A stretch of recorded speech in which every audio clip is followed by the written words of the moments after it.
Now it's my pleasure to bring up Dr. Jerry Nickelsburg from the UCLA Anderson School of Management.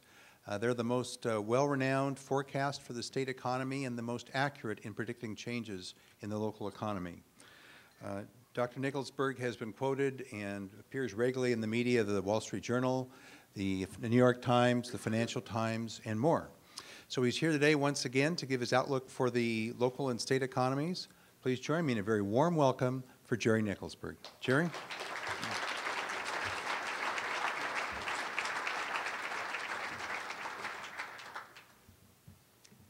Thank you, Ben, and thank you to the EDB for inviting me back to speak with you again about the U.S. and California economy and how that relates to and reflects on what's happening here in Sonoma. And I appreciate following Ben and Shirley in their discussions of the transformation that's happening here.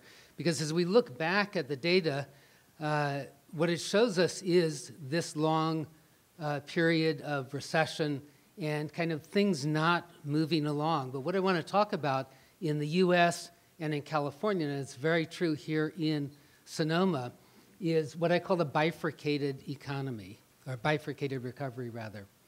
So economists will tell you that 2.5 years ago, the recession ended in July of 2009. So we've had 2.5 years of recovery. But if you were to go out and take a survey here in Sonoma or really anywhere in the U.S., most places in the U.S., what you would find is a large number of people would say, what recovery? We don't have a recovery. We're still in a recession. I don't see it. And both are actually accurate. We have a recovery going on, but we also have a non-recovery going on. And here in California, you're going to see a fairly stark contrast to that. So I want to talk about that and about looking behind the numbers and seeing this transformation that you heard about in some of the details of what's happening here in Sonoma County. And I want to begin with the U.S. Guess I have to turn this on. There. And first ask the question, why are we growing so slowly? Usually when you come out of a recession, particularly a deep recession, you grow at 5 to 8% rates. And this last 6 months, we've grown at less than 2%. So why is that? And what can the government do? We're in a political season now. Everyone's talking about their record of job creation or how they're going to create jobs or what kind of policy they're going to put into place. So it's, I think, a reasonable question. What can the government do to affect jobs, particularly in terms of macroeconomic policy, and finally, some of the forecast risks, particularly what's happening in Europe. So let's turn to the U.S. first. And why we're growing so slowly is probably best illustrated in just this one chart. This is consumer revolving credit outstanding. Actually, it's consumer debt, and it's revolving debt. Doesn't include automobiles, does not include homes. But if you look at this, so the shaded lines are recessions, and if you kind of sweep your eyes from the left to the right, you see consumer debt is increasing pretty steadily. We get into a recession, it doesn't really decrease. It may not increase, but it doesn't decrease. As you keep going through those gray areas, you don't see decreases till you get over to the right, the recession of 2008, and you've got a really sharp decrease in consumer debt. So what's happening there? Prior to the Great Recession, American households, when they looked at their savings, their planning for the future, they looked at ever-appreciating homes and ever-appreciating 401ks, and that made up part of the savings. And so people assumed that you could rely on that for resources for future needs. And our savings rates went down to close to zero in the last decade. Well, the Great Recession completely destroyed that. It broke that expectation, and people said, well, you know what? For my future resources, I'm going to have to save more out of my income. And savings rates have gone up, and that's why debt is going down here and going down sharply, and is really an atypical pattern. Well, there's nothing wrong with saving more. In fact, that can be a good thing. But consumption is 70% of GDP, 70% of economic activity. So as you try and save more, what do? You don't buy more, you buy less, demand goes down, And it's that slack demand that is causing us to grow so slowly. So households are increasing their consumption, but not by much. We have consumption growing at 1 to 2% per year, and if that's 70% of GDP, the other 30% is going to have to grow at double digits in order to achieve those 5 to 7 to 8% growth rates that you normally get that drives unemployment down. And that's a fairly big burden. So let's look at what else households are doing. With respect to autos, so that was one thing that wasn't in that chart. With respect to autos, we're seeing double-digit growth, so that's good. And that's because automobiles are wearing out. If you go back 10 to 15 years, you see that we were buying 16 million cars per year. And cars wear out. They wear out faster if you have teenagers, but even if you don't, they'll wear out. And if you look here, from the time the recession started, we dropped to less than 10 million units, and we're kind of inching up to 13 million. And in California, per capita automobile registrations have been going down. Here in Sonoma County, the same is true. Well, that's not going to continue. We're going to start buying cars again. We have started buying cars again. And this is really the one source of growth in consumer demand that we're seeing that's consistent and we can really forecast is going to continue to grow as we go forward in the future. But homes is a different story. Normally coming out of a recession, what you have is a big splurge in home buying. And so the construction industry rebounds. It rebounds rapidly. You get a lot of hiring, a lot of new income going into the economy, and that's absent this time. And that's actually somewhat unusual. Why is that? Well, in the housing boom and bubble, we overbuilt. We built lots of houses. Developers were saying, prices are going up fast. I need to make hay while the sun shines. We have all of this housing. We built the housing that we would normally build today. We built that a few years ago. And so we're missing that component of consumer demand that would spur the economy to grow faster than the couple of percent it's growing. So what's left? What's in that 30%? Is business investment, and that's been growing and growing at a pretty good rate. And that's investment in equipment and software. And so that's disproportionately affecting California. When we get to California, we'll talk about that a bit. But that's been growing. And then the remaining are exports, so purchases by foreigners, and government. And let's see what's happening with exports and government. Well, exports are helping. The dollar is weak. U.S. manufacturers are highly competitive on the world stage, and we're selling a lot more abroad. The problem is that our trading partners are having economic difficulties of their own. Europe is now sliding into a recession, may already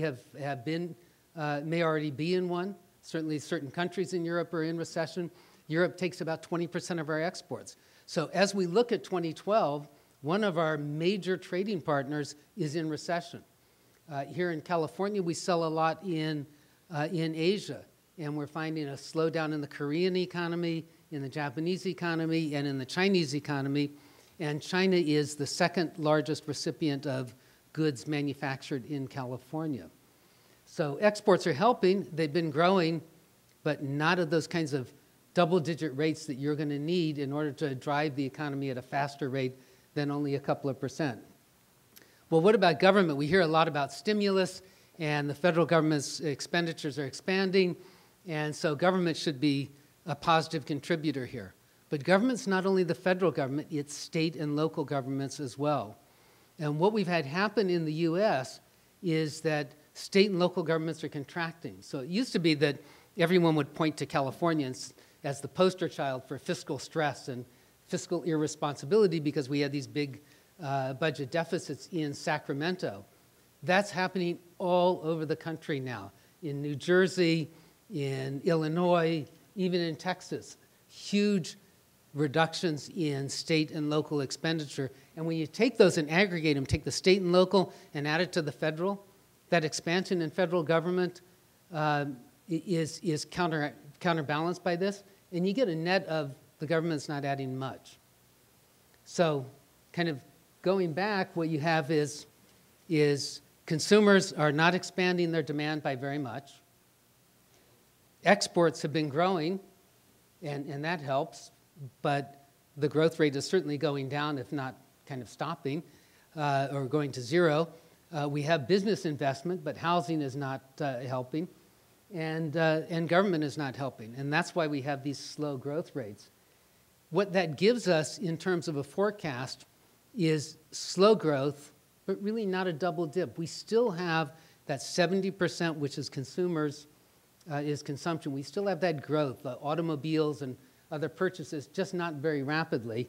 And that's why we won't get a double dip. So the vertical white line on that graph is where we are today, and our forecast is to the right, where we get this slow build through 2012 with some headwinds still to go, and then more rapid, and we get up to about 3% growth rate. And 3% is the long-run average growth rate for the U.S. So that sounds pretty good, except when you realize that that's an average of downturns and expansions. And that's not good enough. And what that means not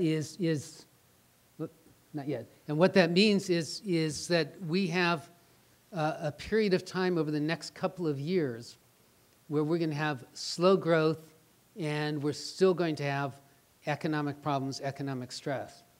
So let's turn to this question of what can the government do? And the answer, so I'm going to show you two slides, but the answer to those two slides is not much. Okay? The reason why it's not much is, first of all, the government has two tools, fiscal policy, and that's the budget, and monetary policy. And what you see here are projected deficits from the General Accounting Office going forward. There's a lot of discussion amongst economists. In fact, there's an article in the Wall Street Journal, economists debating whether we should have more active fiscal policy to counteract this high unemployment or less, and is it effective or not. But kind of regardless of this academic exercise on the part of economists, and you know, as to whether or not fiscal policy is efficacious, it's not going to happen. The discussion in Washington is not about having big stimulus.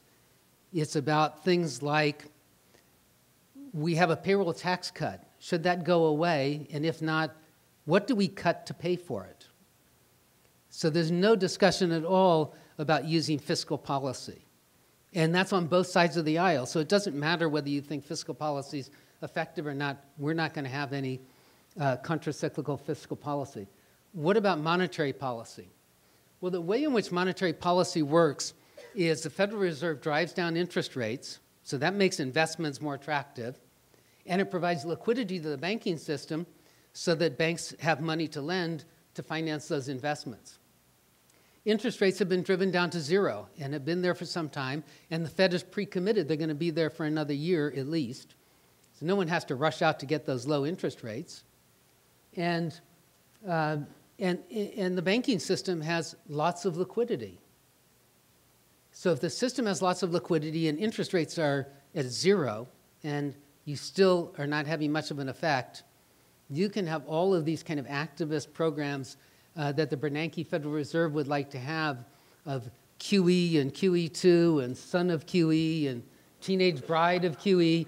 None of that is going to work.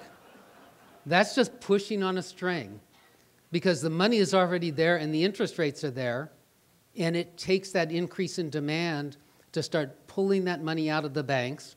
And of course, to be sure, lending conditions are more difficult now than they were in 2007, but still it takes an increase in that demand that we saw is only increasing slowly in order to get that investment going at a more rapid rate. So what's happening with monetary and fiscal policy, in spite of what the politicians say they can do, is not much. It's on the sidelines, and will be on the sidelines for some time. And the only thing it can do is actually make things worse. But it can't make things better at this point in time. And so what is the other policy problem? I talked about there being a bifurcated recovery, that there's a non-recovery and a recovery going on. Here's the non-recovery. We have in the U.S., just as in Sonoma, county you are having a transformation of your economy, that's happening all over the U.S. The U.S. economy is transforming from an industrial to a post-industrial or information economy. And what we've seen in the last 3 recessions, and particularly in this one, are permanent displacements. And our estimates are that it's about 5 million plus permanent displacements in construction and manufacturing and retail, some in finance, and some in government. These are jobs that disappeared in this recession that are not coming back. And that kind of unemployment, what we call structural unemployment, is very difficult. It doesn't respond to monetary and fiscal policy. What has to happen is that the people who are permanently displaced have to first realize their jobs aren't coming back. Second, decide what they're going to do because they're going to have to move into another sector. And third, get the training to go into that sector. And then fourth, go find a job in that sector. That process historically is a 5 to 7 year process. Almost no matter what you do, it takes that amount of time. And that's one of the reasons why this unemployment rate, particularly here in California, has been so difficult to reduce. And that means that in terms of employment, we're not going to get a full recovery back to where we were at the peak in 2007, at least at the end of our forecast horizon. We go out to the end of 2013. We're still about 3 million jobs shy.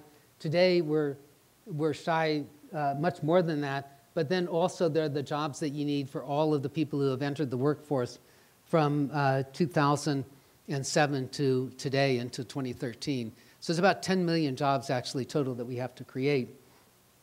That means that the unemployment rate is going to hang high. We have the unemployment rate right around 9%. It's been falling, but if you look at the numbers and kind of behind the numbers, and that's one of my themes here is to look behind the numbers. If you look behind the numbers, that unemployment rate that just fell in the US, it fell because there was job creation, not really robust job creation, but no one entered the labor force. So as the labor markets improve, all of the people who left the labor force in the recession and the aftermath start coming back in. That's going to keep this unemployment rate high. Not good news if you're an incumbent running for office this year. So that gives us our forecast. Slow to no growth, likely avoid a double dip, a second contraction, gradual growth returning in 2012. It's an optimistic but not a wildly optimistic forecast. 2 downside risks. The first is Europe. Europe is the largest currency union in the world. We've never seen one of this size. We have no historical precedent for it. And it appears that it's coming apart, but we don't know. We know that Europe has gone into a recession. We know how that affects the US, but we don't know what's going to happen with Greece and Italy. We don't know what happens if the euro breaks apart. And so there's a big risk there and a big unknown, and we need to watch what's happening in Europe pretty carefully. The other is we had a kind of a pause in the growth in the US economy in 2011. We're going to see that as we turn to California. And that was due in part to consumers becoming even more concerned about the future. So remember, if they're more concerned about the future, they're going to save more. That means they're going to consume less. Demand shrinks, and you get slower growth. And so the other risk is that consumers will become, once again, fearful of the future and start saving a lot more. Again, nothing wrong with saving, but if you try and do a lot of it at one time, you reduce consumption and you have an adverse effect on economic growth. Okay, so let's turn to California. And this is the way we used to think of California. There's all of these productive people up here in the north and us in the south on the beach with our surfboards. And that was the 2 Californias. But that's really not the 2 Californias. It looks more like this. And that line is not, well, it's only partially on the San Andreas Fault. Those 2 Californias are very, very different. To the west of that red line, you have, and this is all the way up and down the coast, you have an economy that's driven by knowledge communities innovation, exports, technology. To the right or east of that red line, an economy that's been typically driven by growth in government, in migration, residential construction, and of course, agriculture. Those are moving in different directions today. And so we have two real different trajectories, and this is, again, this kind of bifurcated recovery, two different trajectories for California. And one thing to notice, I may or may not have gotten the red line exactly right, but it kind of comes right up here through Sonoma County, that you're kind of on the cusp of that between the inland part of California and what characterizes that, of lots of residential construction and government jobs, and coastal California driven by technology and exports and knowledge communities. And that's part of the transformation that Supervisor Zane talked about earlier, that you're kind of right in the middle, which is a unique position to be in California. So let's talk about this in terms of employment and the possible restart of recovery here in California. Look at the trade data and see what that has to say about the future of these two Californias, housing, and then our forecast. Starting with jobs. In the recession, we lost 1.247 million private sector jobs in California. It's a big hole to fill. We started a recovery in 2010, running through February of 2011, and we added about 250,000 jobs. Not bad, could be a lot better, but not bad. It looked like something was building there. And then we seemed to stall out. And from March of 2011 through the summer, we were adding private sector jobs at a rate of about 5,000 to 6,000 per month. And if you subtracted out the loss in public sector jobs, you got a net gain of about 1,000 jobs per month. Well, of course, at 1,000 jobs per month, you never get there. But more recently, we've had much better job numbers, although it's been uneven throughout California, and it looks like we've got a restart of a recovery. So let's kind of go back and look at the geography of this.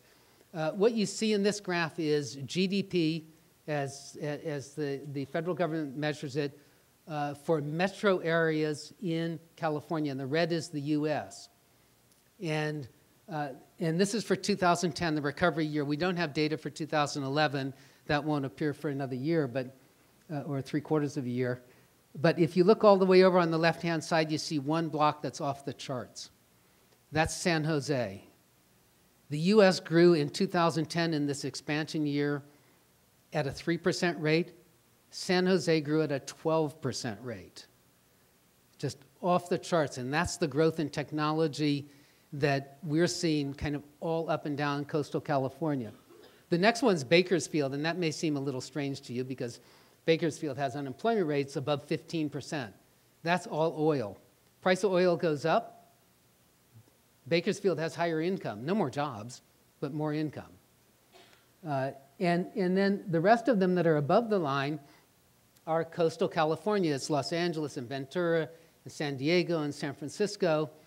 And you move to the right, and Santa Rosa is also above the line, although not by a lot, but still in positive growth. Over on the right, Inland Empire, Sacramento, Stockton. In this recovery year of 2010, the inland parts of California were still in a recession. So that survey we talked about at the beginning, those people were right. There's no recovery there. There's a recession still going on in 2010 in the inland parts of California. Now we move to 2011, where we just have employment data. We don't have income data. And this is March to August. And what you see is on the left-hand side, Orange County, San Diego, Ventura, all the way over on the left is the Bay Area, still growing at a multiple of the U.S., which is in the red. And then on the right-hand side, the first one there is Los Angeles. And Los Angeles, that red line that I drew, that went kind of right through Los Angeles. Los Angeles is this real mix of inland California kind of economy and coastal California technology, knowledge-driven economy. And it goes kind of back and forth. And in a bit, we'll see kind of what that means in the long run. And then we have San Joaquin Valley, and the mid-coast, we still have a recession going on, and of course a loss of jobs here in Santa Rosa. This is August to November, and I'd like to say everywhere but here, but actually if you disaggregate some of these others, like the Bay Area, if you take out the East Bay looks very much like Sonoma in terms of employment, but we're getting growth in jobs kind of throughout California, so we're seeing a kind of restart. It's uneven, and it depends on where you select the endpoints. But when you kind of put all of this together for California, if you take November 2012 and subtract out our jobs in November 2011, you get the job gain over the last 12 months. California has added more jobs than any other state in the nation. So Rick Perry notwithstanding, we're growing here in California. But this is kind of really telling, and this goes to sort of that transformation that the previous speakers were talking about that's happening here. Where are we gaining and losing jobs? We're gaining jobs in professional, business, and technical services. So this is the technology, in healthcare and education, in leisure and hospitality, in manufacturing, and that's advanced manufacturing. Those are the blue on the left. We're losing jobs in the same sectors: government, retail, finance, and construction. And what you've heard earlier about what's happening here, what's transforming Sonoma County, and you can see it pretty clearly in the data. Where you're gaining jobs, I mean, the chart looks exactly like this. You're gaining jobs in those technology-oriented sectors, in part due to the kinds of county and city programs that you have in place to encourage that, and in part due to the geographical proximity to San Francisco and Silicon Valley and this technology-rich Bay Area. So let's turn to the trade data and kind of quickly go through that. This is California seaport traffic. The top line, the red line, is imports, and that's through the Port of Oakland, Los Angeles, and Long Beach. And you can see that you get some growth coming out of the recession, but then it sort of stops. So we're buying automobiles as consumers, but we're not buying much in the way of manufactured goods from Asia, and that's really kind of stalled out. Not good news for the inland parts of California where you have big logistics industry.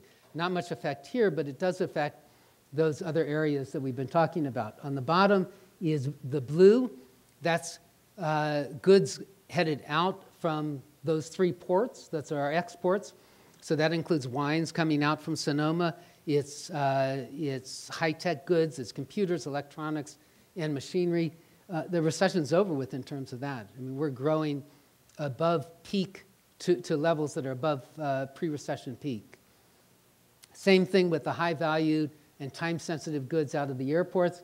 Top line is imports, still at recession levels. Bottom line is outbound exports. And again, the recession is over with, and we're growing. That's what we do best in California, and we're having some real success with that with our exports.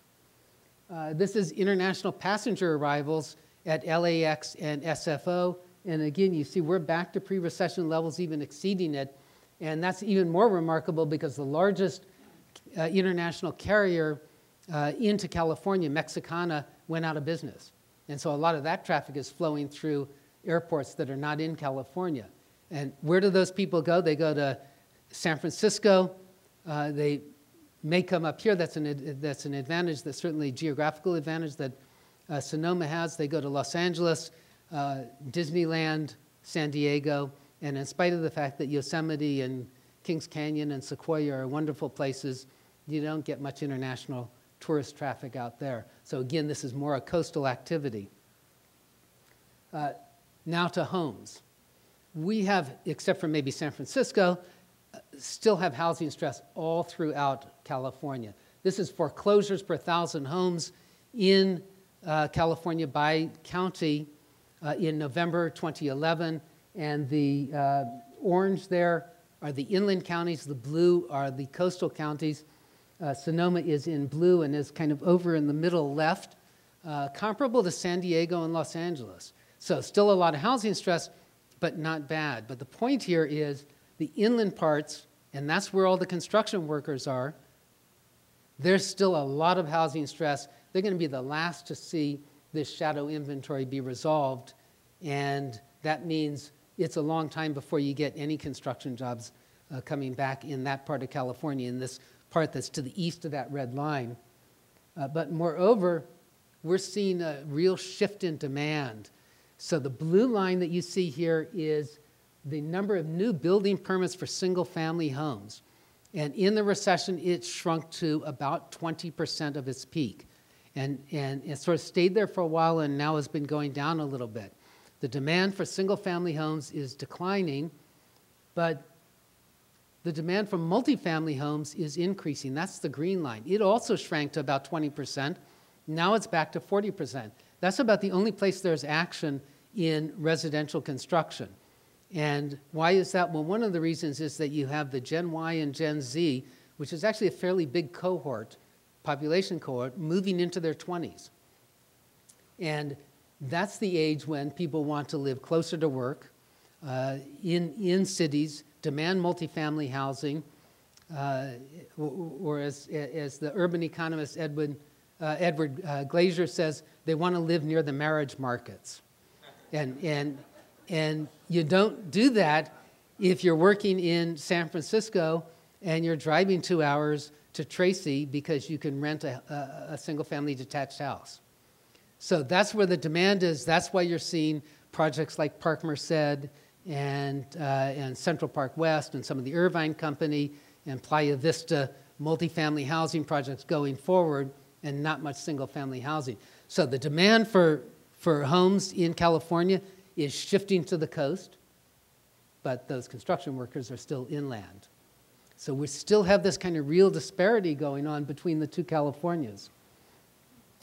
So let's kind of look backward at what's happened here in this recession, and what are the patterns, and what can we sort of learn from these patterns. This is percent of pre-recession peak non-farm employment in counties in California, and these are the inland counties. And you see they all kind of follow the same pattern. They drop in the recession, but when the recession's over with, technically, in July 2009, they keep dropping.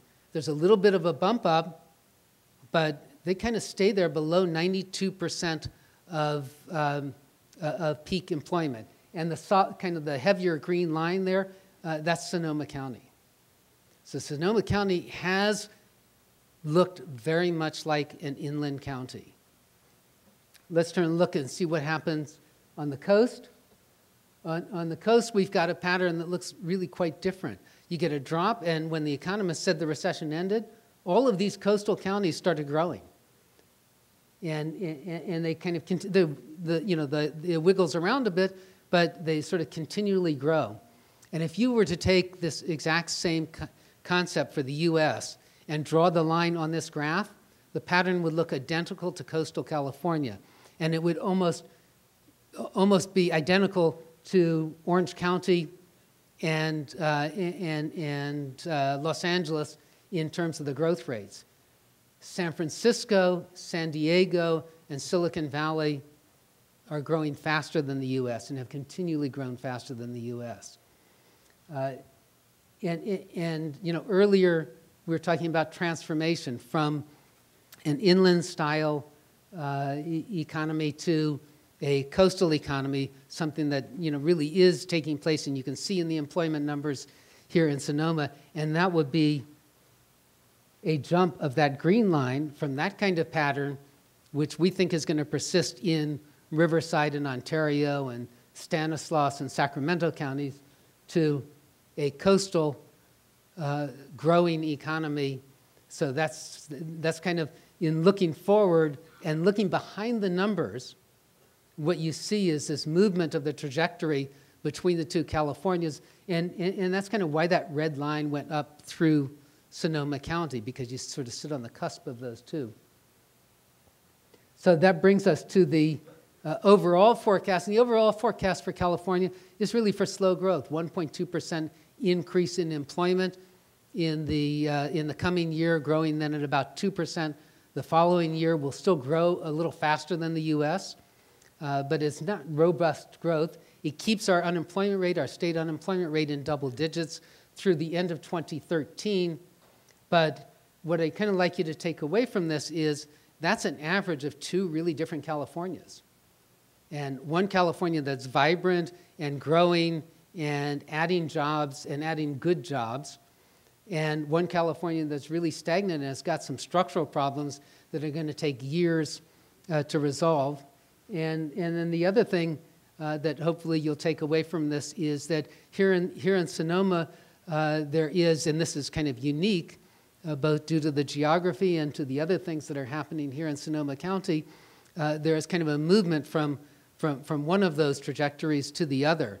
And that's very much unlike the rest of the inland California counties. And so that concludes my remarks. Thank you.